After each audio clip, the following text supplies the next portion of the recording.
Most tax pros leave a message. It's Jane. I'm moving on to a TurboTax expert who beat your price. Adam Devine, tell him how I feel. Hey, tax pro, she's been thinking twice. Best believe TurboTax will beat your price. This is a tax break.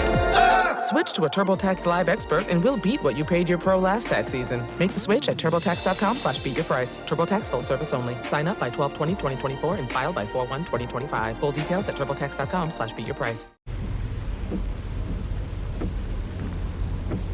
This is the sound of your ride home with Dad after he caught you vaping.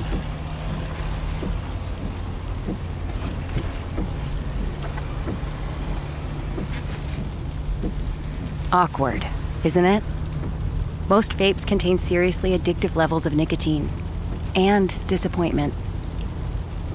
Know the real cost of vapes. Brought to you by the FDA.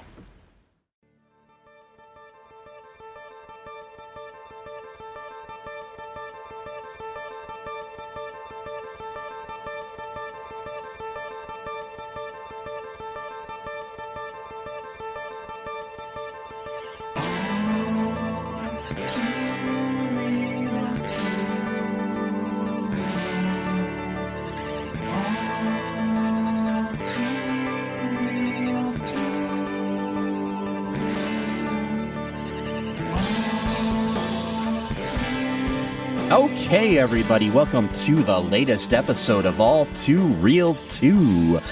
My name is Michael E. Cullen II, and with me, as always, is... Sesame sexual assault is bad in Carta.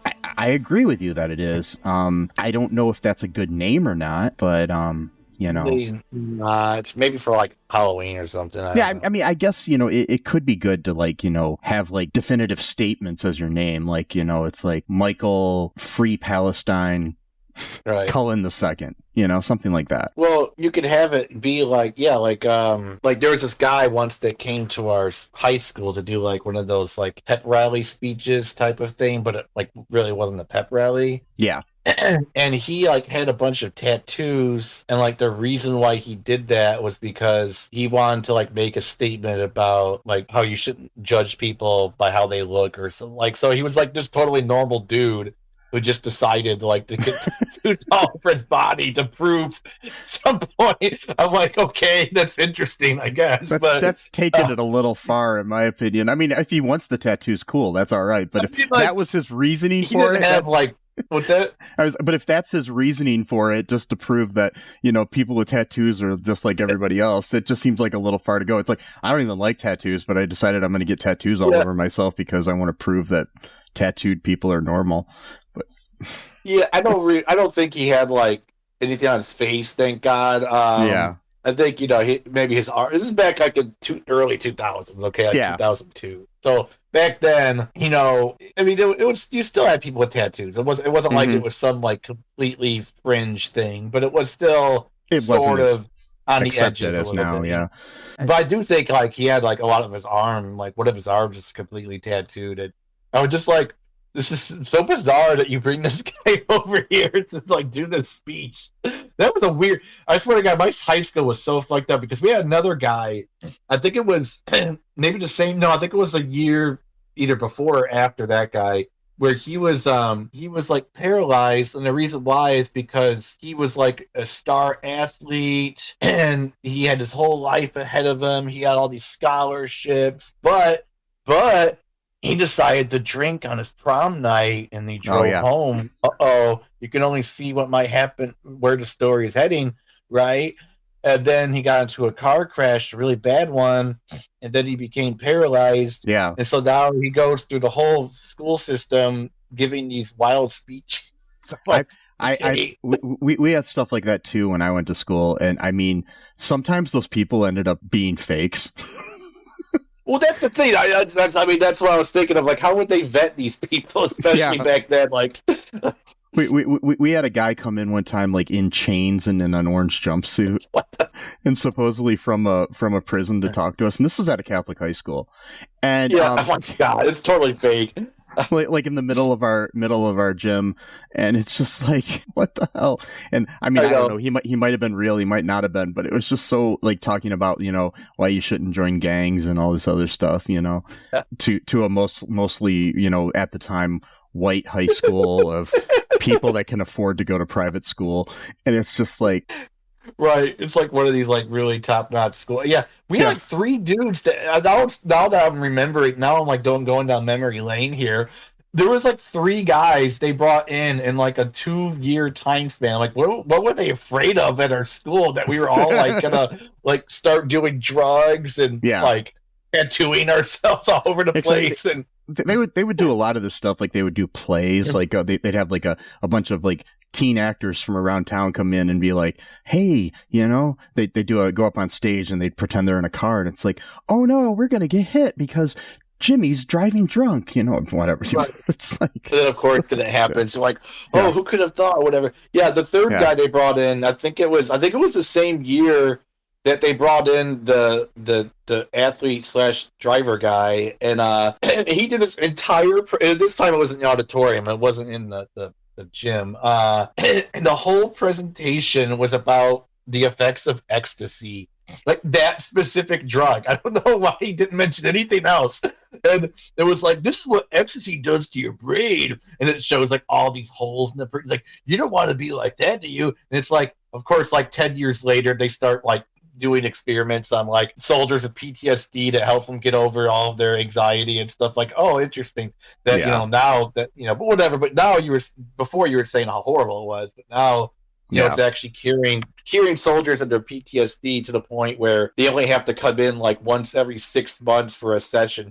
So let me think about this. I take medication every single day versus taking medication once every 6 months. I mean, that's the thing with medications and stuff. Sometimes medications are like, they start out as a drug that people take recreationally, but then there's also times where something started out as like heroin, or something starts out as a drug to treat people, and then all of a sudden it becomes like the worst epidemic in the world, you know, and you're just like, true.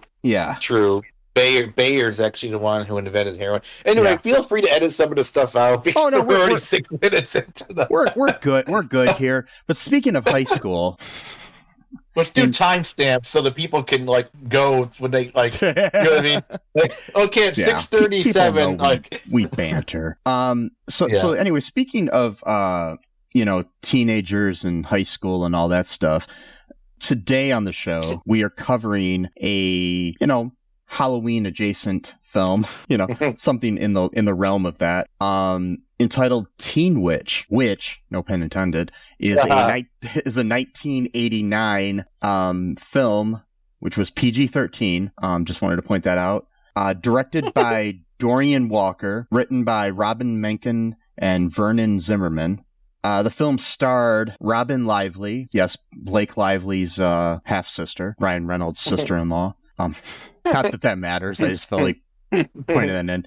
Also known from Karate Kid 3, among a bunch of other things, and also known as being one of my crushes when I was a kid. I always bring this up whenever I have one of these. So we've got Dan Gauthier, people would know from One Life to Live. He's been in a bunch of other things, but that was his most prominent thing. He was one of the several actors to play Kevin Buchanan on that show. I think they had like 12 actors play that character over the years, but he's probably actually the most well known. So we have Joshua John Miller as Richie Miller. That's first Robyn Lively is Louise Miller, our main character, and then Dan is Brad Powell, and then Joshua is Richie Miller, the younger brother to Louise. We have Caren Kaye as Margaret Miller, her mother. We have Dick Sargent, known from Bewitched, which is probably why they cast him, as Frank Miller, her dad. Yeah, so he was one of the Darrens on Bewitched. I think the second one, I want to say. Anyway, so yeah. We've got Lisa Fuller as Randa, Mandy Ingber as Polly, Zelda Rubinstein as Madame Serena. Got Noah Blake as Rhet. And then there's a bunch of other people, including Marcia Wallace as Miss Malloy. Shelley Berman, the really famous stand-up comic, as Mr. Weaver. And, that's what we got here. The Internet Movie Database says that this is the plot. High school misfit Louise, at a loss for romance, discovers magical abilities, but the teenage witch finds that she cannot conjure herself true love. So what? I don't get this. It's a very slim version of what happens in the movie. The literal summary ends in a question. It says, but the teenage witch finds that she cannot conjure herself true love, comma, so what? Question mark. I don't know what that. I don't even know what they're trying to say with that. I don't know, because that could go one of two ways. I say so what, like as in who cares, or it's like so what happens now, like. And the whole description is like one run-on sentence. So. It's like, it's not a great summary. We do have. We could find another. Like, there's probably plot here. You could probably find a better one on Wikipedia. Yeah, I'm sure. Here's another one of the synopsises here on there. It's like, Louise is not very popular at her school. Then she learns that she's descended from the witches of Salem and has inherited their powers. At first, she uses them to get back at the girls and teachers who teased her and to win the heart of a handsome footballer's captain. This is probably written by a British person because the way it's like, anyways. Yeah. But soon she has doubts if it's right to cheat her way to popularity. That's a little better. It is. Yeah. It's at least gives you an idea of what's going on, I guess. Yeah. Well, this was written by somebody from somebody in Europe, I think is what it was written. Anyways, so initial thoughts here, Sesame, on Teen Witch. I really liked it. I'd actually I think I'm actually going to probably watch it again tonight, maybe, because it's just really fun. A fun movie. I heard that it only grossed like $5,000 in its opening weekend. It was or something like that. I don't know about its opening weekend, but the budget for the movie was $2.5 million. Oh, okay. And the box office total was $27,843. Oh, yeah. It really was a box office bomb. It's now a cult favorite though, so but how it was a good movie. It came out the same week as a bunch of other movies. Okay, it was like trying to remember, but there was like a bunch of like the top movies of that year all came out that weekend. So I see. But still, you got to think of how many millions of people in the world are going to be movies. And each ticket cost back then like at least $5. So it's like, how would it only grow? I can't even imagine. That would be like, what, 1,000 people in the world went to see the movie? That just seems very, I don't know. Well, I mean, I don't know if they cost $5, then it might have even been cheaper, but I don't know. Well, true, but still, like, that would mean then that only, 24,000 people, again, in the entire world went to see this movie? I don't know. That just seems, I don't know how they did that, but maybe they only showed it in a few theaters. Yeah, I mean, it might not have had a wide opening. I was trying to find that. I read somewhere about the movies that opened, but I can't find what they were right now. I lost that page. But yeah, it was basically just, up against a lot of good movies that weekend.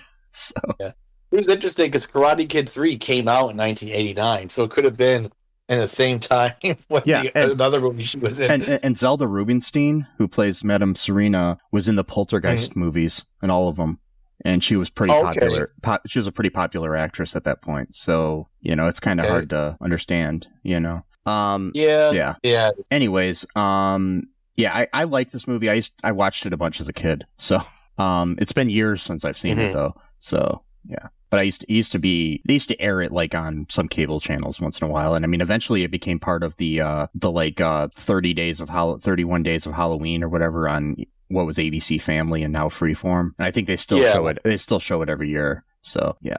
Okay, cool. So yeah, that's kind of where it got. I always found it interesting. I always found the little brother kind of creepy. And I know. No offense, no offense to the actor.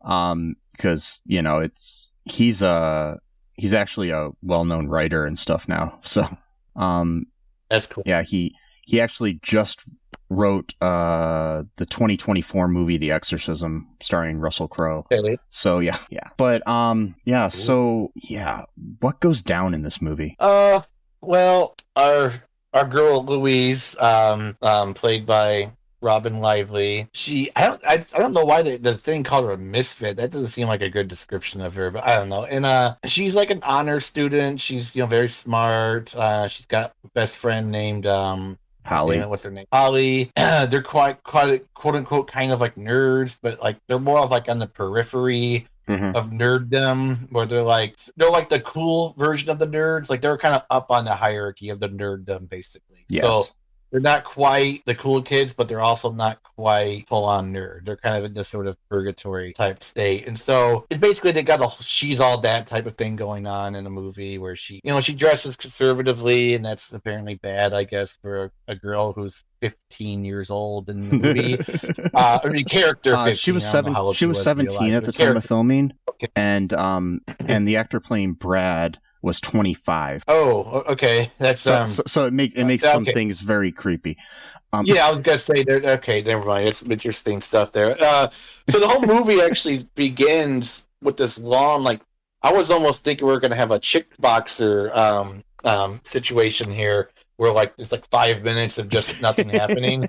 But no, this one actually had like an elaborate dream state where she foreshadowing, because she's using enchantment and magic to allure Brad, who's the guy that she has a crush on. Ooh, I wonder why she thinks she's a witch in this dream. Oh no, what's gonna happen? But like anyway, like she's like, dressed pretty provocatively in this dream sequence thing, and they're kind of getting hot and heavy a little bit, and then later on, like I learned in the movie that her 16th birthday is coming up, as in not there yet. And her character is 15, and not like quote unquote slut shaming, but she was dressed pretty. I didn't say like it was, like all the girls in this movie at one point or another are dressed kind of like provocatively for the time. Yeah. And so, once I figured that out, because I didn't know, anything like, but then like when they, they talked about in the movie, because like the whole point in the movie is that once she turned 16, all of her magic witch powers have just come in for some reason. I don't know. They didn't really never explained that. Also, too, they didn't really explain where does she get her witch? Does she get it from her mother's side or from her father's side of the family? Never explained that either. So. Yeah, I mean, and also it's very similar to in the comic books and in the TV series is that's the same age that Sabrina gets her powers in Sabrina the Teenage Witch and whatnot.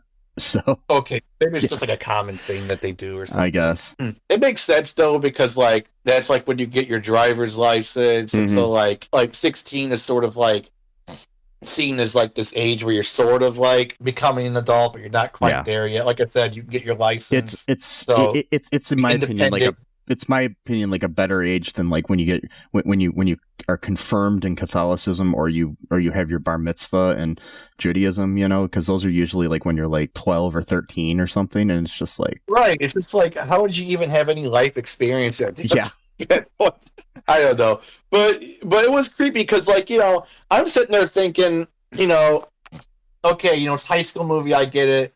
But I'm sitting there thinking, maybe she's a senior in high school, but then it's like, oh no, she skipped a grade. She's actually technically supposed to be a junior, or I don't even know what. And I'm like, oh my God, guys. The 80s were weird, man. They were weird. Well, I mean, this is the decade. I don't want to get too fixated on that part, but there is a scene later on where it does become very problematic. I mean, this is the decade of like, Revenge of the Nerds being a huge movie where the lead character rapes his future wife. Oh, that's right. Yeah, so that's right. He tricked her into thinking there was like a nuclear blast going on or something like that. He was wearing I think a Darth Vader helmet. Oh, right. If I remember correctly, and she thought he was somebody else, and he has sex with her. That is. Oh my fucking! No, I was thinking of freaking It was what was it? Grease 2. Where the guy tricks the girl into thinking that like a nuclear bomb is going off, and that's like the only chance they're gonna have. I think that was what that. Maybe it was a different. It was one of those. Yeah, I don't remember that one, but yeah, it was probably some teen movie. Yeah, it's like that's just the 80s was weird. Well, I'm saying this was normal shit for the 80s, but now looking back on it, I'm just like man, like I don't know, and but it does kind of make sense. Now I'm seeing things differently now a little bit because I've been watching the Karate Kid saga lately because of Cobra Kai started up again, and they're gonna release part 2 of season 6 in November. Yeah. So I've been kind of going through the trilogy of the movies, and then I got to Karate Kid 3 recently, and she's in that. But in that movie, she's like very conservative. Like they have this role where she's like basically telling Daniel, like, yeah, like I'm just letting you know, like we're not gonna be like boyfriend and girlfriend and stuff like that. So I wonder if it was like a response to this movie where it's like they made her do all this other stuff. You know, who knows? I mean, it probably just the roles that she was able to get at the time were kind of maybe yeah. But in this role, she was actually had a much more of a role than her Karate Kid 3 role. Was kind of dim in my opinion. There wasn't really much to it. Not her fault. It's just that's what they wrote her as, you know. Mm-hmm. But she also was in one episode of season 5 of Cobra Kai. They bring her back a little bit to talk about.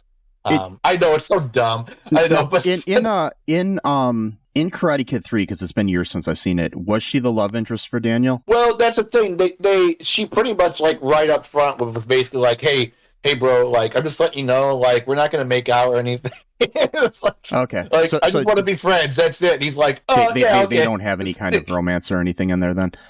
Literally right from the get-go, she's like, boom, like, okay. Oh, I got I'm just letting you know. What's that? Yeah. Okay. And he's like, oh, yeah, that actually makes sense. I really want that. It's like, you really want to only be friends when you're clearly trying to hit on her. Oh, sure, Daniel. It's still kind of creepy because of how old Ralph Macchio is compared to other actors at that time. But he looks like he's like 80 years younger than what he is. Yeah, so it's like, but it's just still weird. Like him.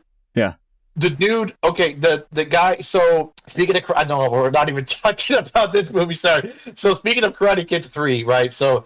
In that movie, his mentor is Terry Silver. He tries to get in between him and Mr. Miyagi, and he starts teaching him, quote unquote, his version of Cobra Kai, which is not the bad Cobra Kai because the John Kreese guy died, and he is better Cobra Kai, but he's really doing it because he wants to teach Daniel all the wrong lessons of karate, and so when he has to fight his real opponent, he's gonna fuck up because he doesn't know what he's doing. But the thing is that Ralph Macchio is like 2 years older than that guy, and that guy looks like at a minimum 10 years older than Ralph Macchio, and especially in Cobra Kai, because the character, what's his name, Ian something, the guy who plays Terry Silver, great actor. He comes back into season 4 and season 5, and understandably, he looks like an older man. He's got gray hair, Mm-hmm. Daniel, but Ralph Macchio is older than this dude.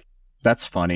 Yeah, he's got the Fountain of Youth, just like him and Paul Rudd. I think they're both hoarding the Fountain of Youth. They're like they trade it with each other here and there. It's always so weird it's so weird when things like that happen, where somebody's older than somebody but playing somebody younger. And like I still remember that there was a actor at one point who played Edward Quartermain on General Hospital. I know this is off topic, but he was a year younger than the guy that played his son. Wow, that's hilarious. Yeah.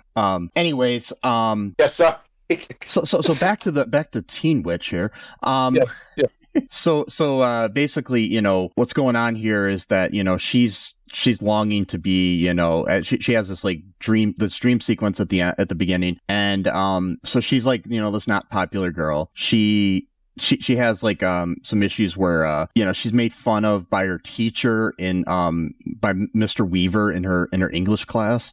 Of all things. That was really like, I wanted to punch that guy. I know the guy was a piece of shit. So she's got that, because she had like her diary stuck to her assignment, and he like reads it out loud in class because he probably wasn't laid in high school and he needed to, anyway. So I don't he's just taking it out on her.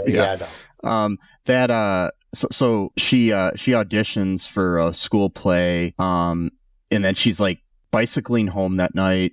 She doesn't get the part in the play, the lead, but Brad gets the lead, of course. And so but Brad is then driving Louise is driving home on her bicycle, and Brad comes by in his car with his girlfriend Randa, and then basically she's like messing with him, and she causes him to like swerve and almost hit Louise on her bike, and then it like makes her fall into the like brush on the side of the road. Anyways, on her way home, then she, he offered to take her home. He was nice. But she says no because she, has her pride and everything. On the way home, she ends up entering the home of this Madame Serena, who is a seer and like can read palms and whatnot. She convinces her to give her last $6. Yeah. To read her palm, and she was just thinking she was a mark, and she then realizes that Louise is actually a witch, like reincarnated or something, and is going to develop her witchy powers on her 16th birthday. And her birthday is like a week later or something.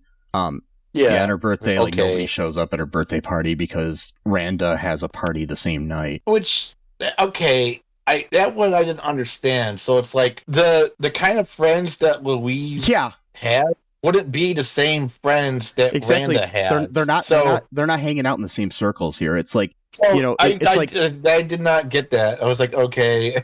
There were plenty of times when I was in high school where two different people had parties at the same night, and it didn't really matter.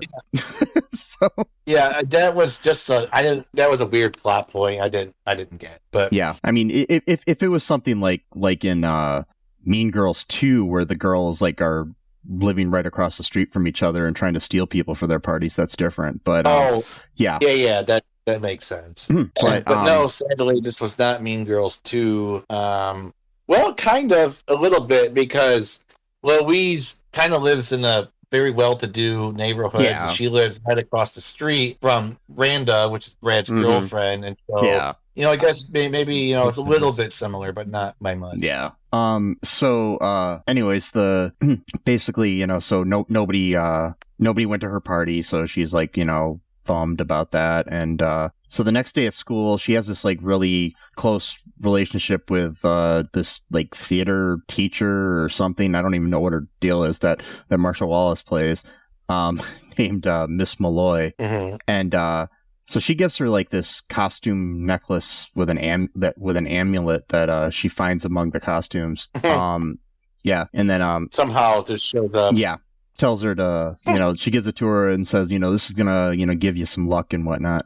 Ooh, luck of the otters. Luck, okay. Anyway, so so she wears it, and Louise is like automatically feeling different, right? Because she just put on her lucky amulet that her acting teacher found at the wardrobe area of the high school. Didn't that happen? Didn't that happen for you when you were in high school? Well, I only took drama once, and so I didn't have time to find any amulets, unfortunately. Me either. I mean, I had to dress up like a Puritan and be in the Crucible. Speaking of the Salem witches. Yeah, totally.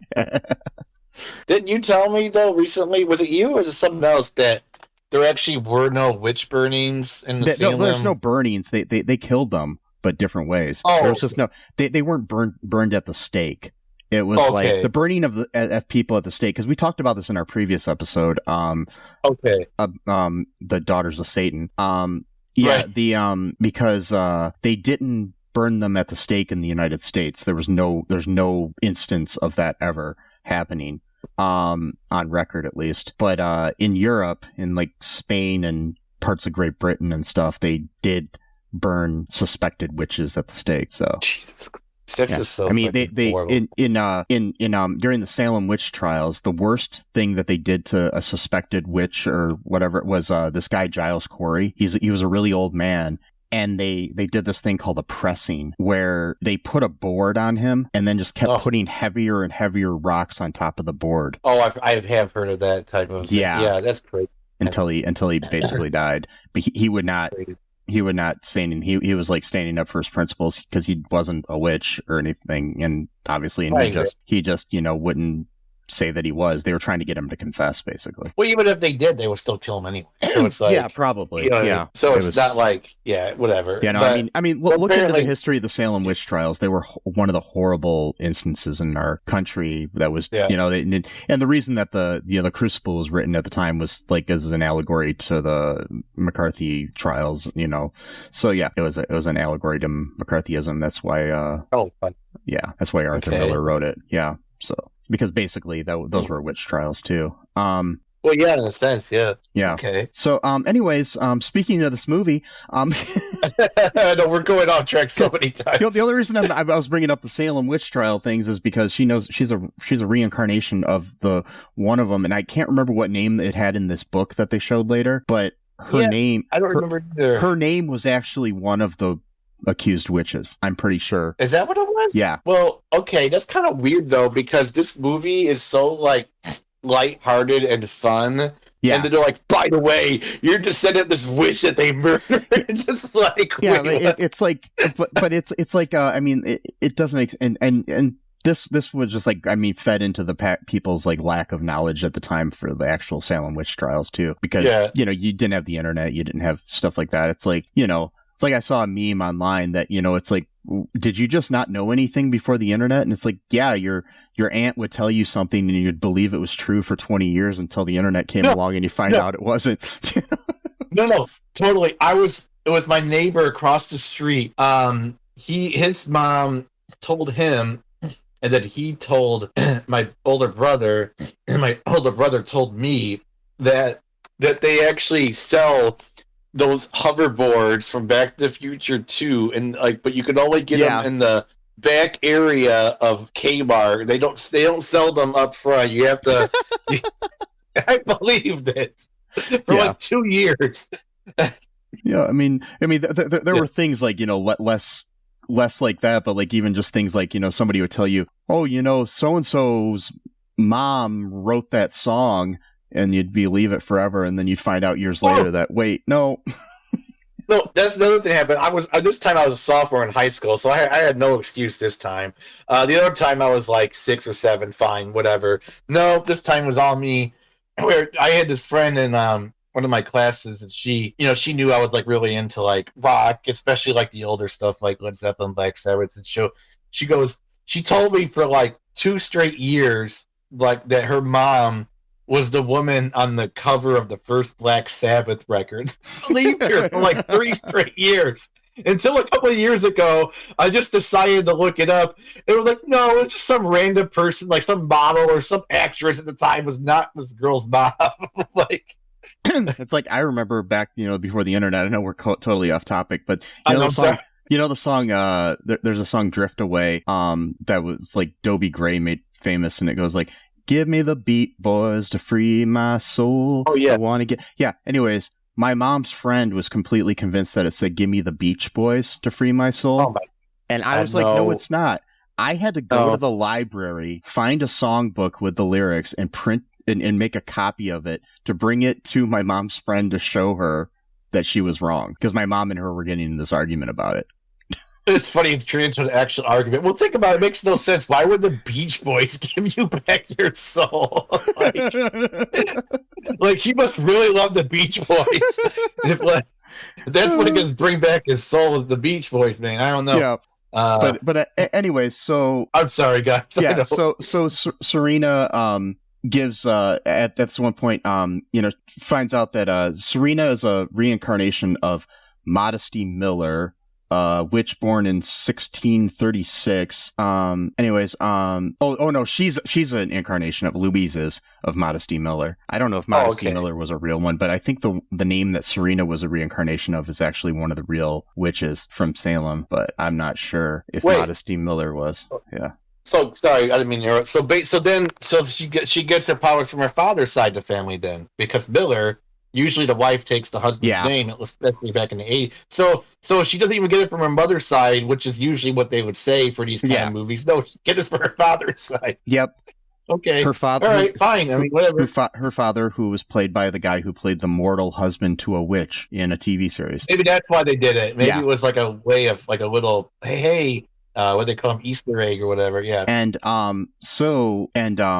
So basically, Serena gives Louise a book of magic spells to study and learn, and so she, and harness her powers and whatnot. So she tries to cast so she can I don't know. It's like to harness it by calling the wind and rain, and she's trying to cast a love spell for Brad to fall in love with her.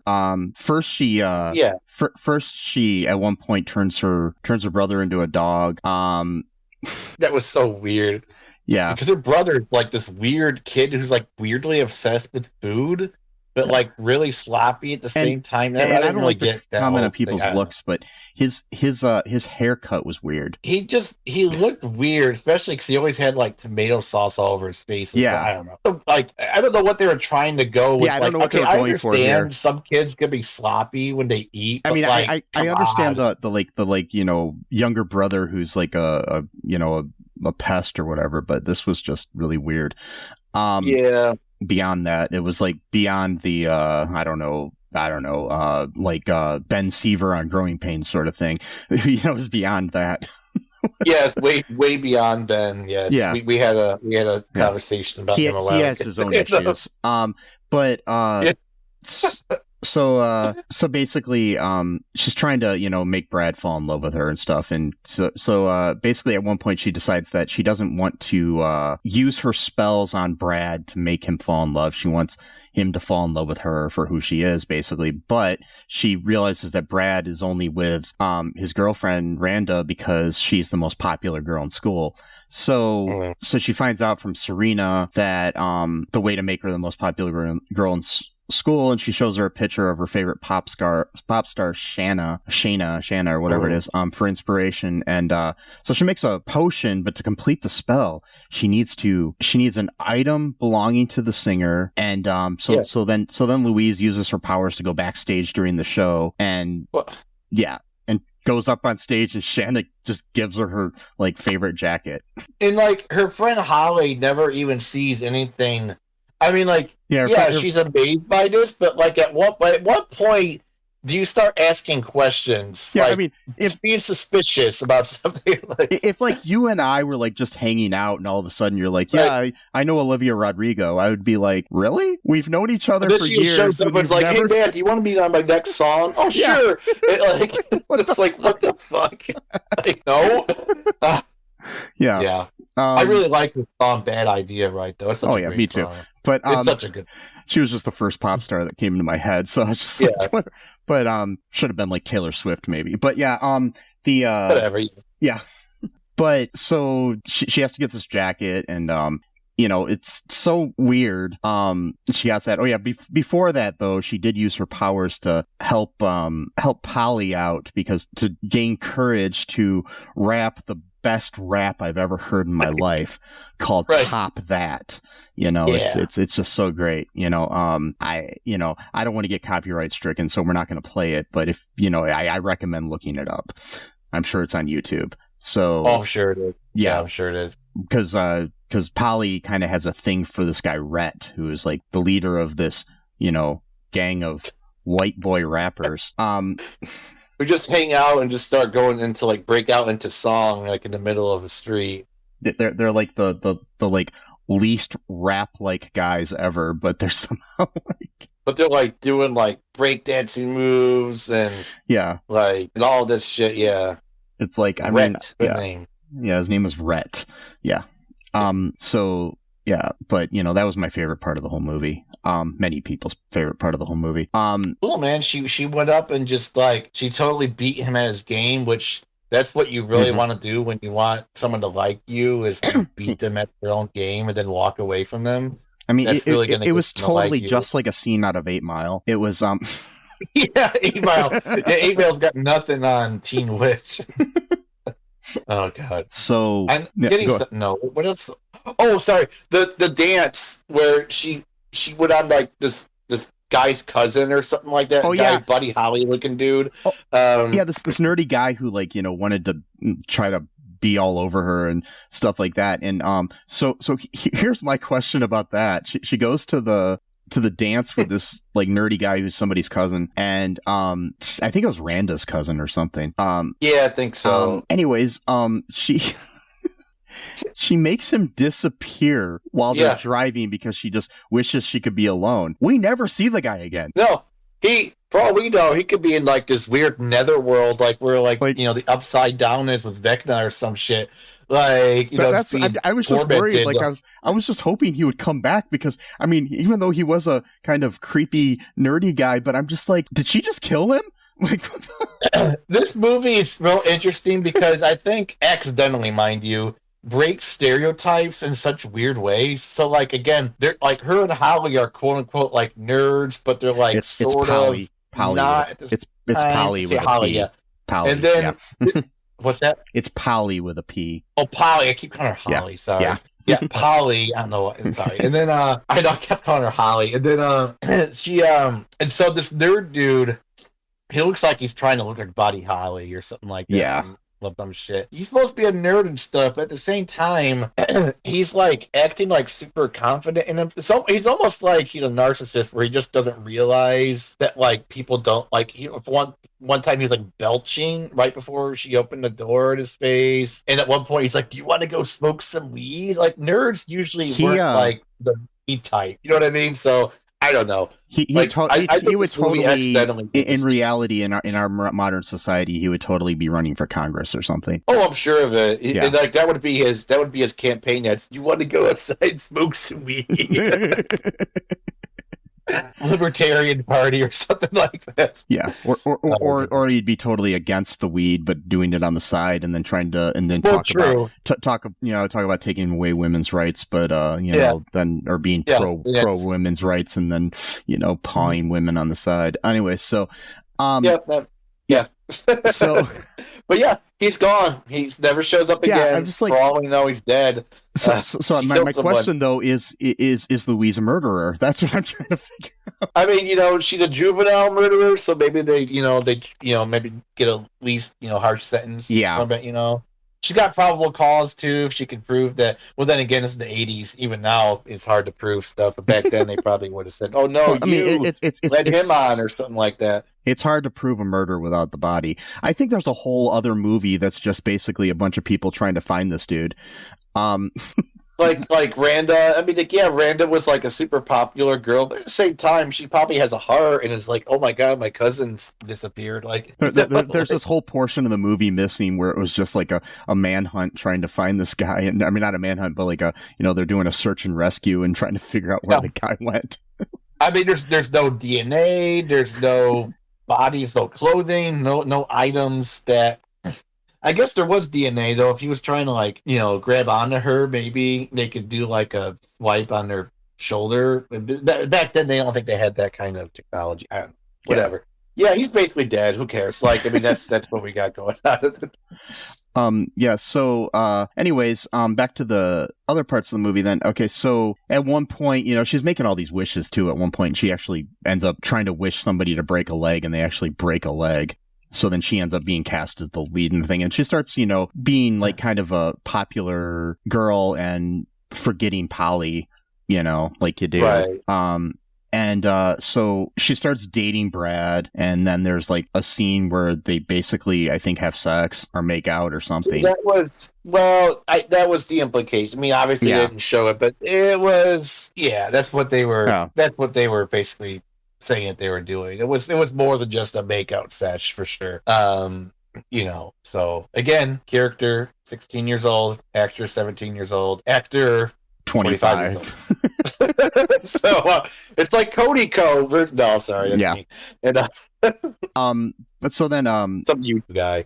Yeah. Oh, I know. Yeah. So so basically she becomes popular, and then that's what attracted him. So basically then Brad, after they had their romantic interlude, physical interlude, which may be sexual assault on a man, because if it was all because of magic that she ended up having this, right. Yeah, I'm just saying. No, totally. It's a spell. Yeah. But at the end of the movie, I guess it kind of negates it. So anyway, so the it's a movie. So she's like, everybody starts dressing like her and acting like her and everything. So Brad eventually asks her to a dance. She says she doesn't want to go because she's, like in a really weird scene like that kind of like throws Brad off. And then she ends up going to the dance later because she just realizes she wants to get rid of all of her powers, and make everything go back to the way it was. Right. So she goes to the dance with Serena. Yep. And Serena's like, at one point telling her, the real magic is believing in yourself. Why didn't she tell her that from the beginning then? Yeah. Oh, I know why. We forgot to tell this part. It's because basically this entire time she's been using Louise as her cash cow. Literally. Yeah. Almost. Exactly. It's we forgot about that part. We got this whole, it's like this in a lot of movies. It's like even The Wizard of Oz. It's like, all you had to do was click your heels and say, there's no place like home to get home. It's like, why didn't somebody fucking tell you this at the beginning? Right. But then we wouldn't have the movie. That was basically exactly. a vow of trying to criticize capitalism anyway. So we're gonna, yeah. Anyways, she's at the dance with Serena, and she commits to being her true self and gives the amulet to Serena. And then upon seeing Louise, Brad crosses the dance floor to be with her. He and Louise dance together and kiss, basically showing that he really likes her. There was no real I don't know, what do you call it? Shit, I've just blanked on the word. Conclusion or explanation or to what happened between her and Polly. Well, didn't they kind of make up? I don't know, kind of, but not really. It wasn't like a real, major one. And but she, Polly does get her boy though.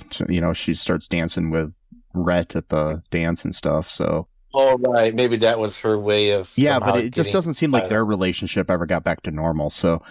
Well, they did part 2, but then they never made it. So yeah, that was part 2 called what was the cousin's name? I forgot his name. I don't know. It's like Where the Fuck Is So and So is the name of the movie. Yeah, so that whole that movie is where they're just on a search and rescue the entire time. And her and Polly reignite their friendship trying to look for this guy. Yeah, but that's how it ends basically. So yeah. Yep. That's it. That's So do you want to know some little trivia about this movie? Sure. Okay, so it was originally pitched as a female version of Teen Wolf. Okay. So it was going to be a gender swapped, but it eventually morphed into Teen Witch. So yeah. That's better anyway. Like we said before, it was a box office bomb. It only made 25 million at the box office, or 27 million at the box office. No, 27,000. Yeah, 27,000. I'm sorry, but it was made for 25 million. Or not 25 million, 2.5 million. I can't speak. Sorry, folks. Anyway, so it also is a random musical. That's right. Yeah, it does go into song here and there. Yeah, randomly. It's so weird. There is a musical based on the movie. No. What? Yeah, I mean, Teen Witch the musical is a live version. Oh. The Groundlings have kind of put together that and stuff like that. So yeah. What else here we got? Dick Sargent was in Bewitched. That's another one.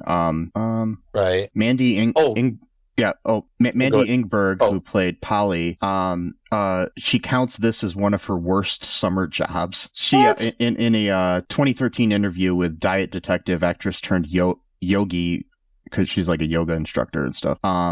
Okay. She recalled that the most noteworthy bad summer job was the summer I did Teen Witch. It haunts me as the rap I did for this 80s movie lives on through the internet. I think that's the best of the worst. So she's just saying that. She basically was just saying bad summer jobs, but she's not saying it's bad necessarily, Oh, I see. I get you saying. Yeah. But I forgot to mention. Oh, go ahead. Sorry. Yeah, go ahead. All right. I forgot to mention though. So another case of disallowing someone to have their own bodily autonomy is when she decides to make a voodoo doll of her teacher. Oh yeah, who's the one keen on her, because he was doing bad shit. At one point, he went through her birth control tablets. What? Weird. And she's like, "I'm warning you," and he's like, "Oh, what are you gonna do?" So she goes, makes a voodoo doll, makes him strip in the classroom. Yeah, to the point where he almost exposes himself to a room full of minor teenagers. And they're all laughing for some reason. I guess some people would laugh in that situation, but the entire class laughing. I'm pretty sure there'd be a few mortified faces here and there, but no, not in this school. Not in the 80s.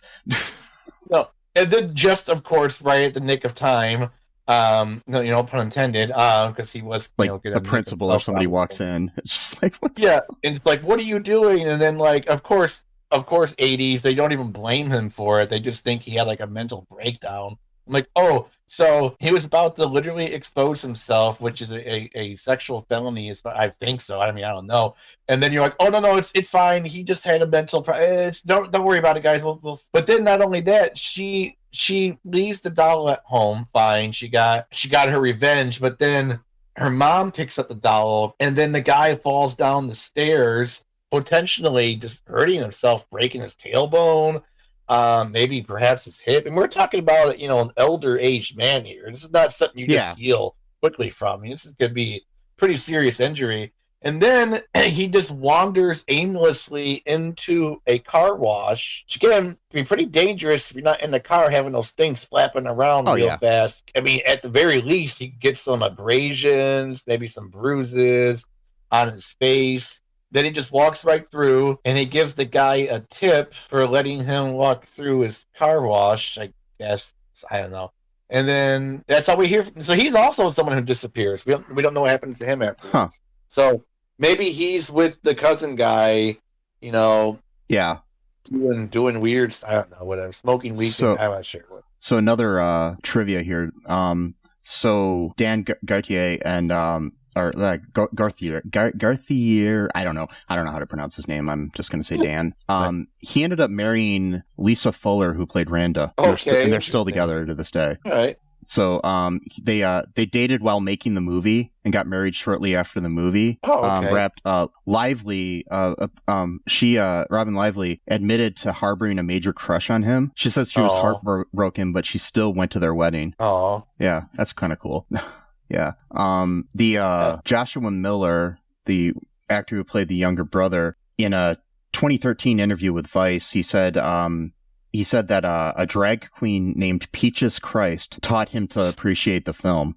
So it took some time for him to understand the movie's appeal. It wasn't until years later, though, when a drag queen named Peaches Christ started hosting midnight screenings of Teen Witch in San Francisco that he began to appreciate it. He admitted, he said, he invited me to one, and prior to the screening, he sat me down and explained that as a teenager, he could see that I was not like the other boys, talking about him, that there was something sexually ambiguous about me that gave me a sense of comfort, especially in Teen Witch. That meant the world to me. So basically, so I'm not sure what Joshua Miller's sexual identity is, but still, it's interesting. Okay. So basically, this little part in this movie helped this drag queen to feel free to be who he or she is, So yeah. Yeah.